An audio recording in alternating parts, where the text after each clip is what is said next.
મહેસાણાના સતલાસણા તાલુકાના ગોરિયાપુર ગામમાં આવેલી આદર્શ નિવાસી મોડલ સ્કૂલની હોસ્ટેલમાં ક્રિસમસની ઉજવણી બાદ ભોજન લેવાથી 20થી 22 જેટલી વિદ્યાર્થીઓને અચાનક ફૂડ પોઈઝનિંગની અસર થતાં સમગ્ર પંથકમાં દોડધામ મચી હતી.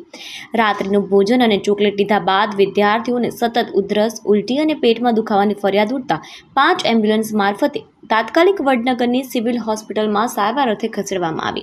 જિલ્લા પંચાયતના સદસ્ય કુલદીપસિંહ ચૌહાણના જણાવ્યા મુજબ કેટલીક બાળકીઓને અસહ્ય ખાંસીને કારણે ઓક્સિજન લેવલ પણ ઘટી ગયું હતું. જો કે હાલ તમામ વિદ્યાર્થીઓની હાલત સુધારા પર છે અને આરોગ્ય વિભાગ દ્વારા હોસ્ટેલના ભોજનના સેમ્પલ લઈને આ મામલે તપાસ તેજ કરવામાં આવી છે. હાલમાં 20થી 22 વિદ્યાર્થીઓને અસર થઈ છે અને તબિયત સુધાર પર છે. કેમ મેમ? બસ નહીં, અત્યારે કોઈ જ વસ્તુ નહીં.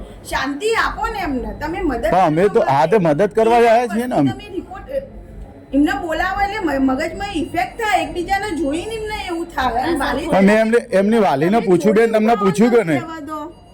હા, તમે જોડે ઉભા તમે લેવા દો.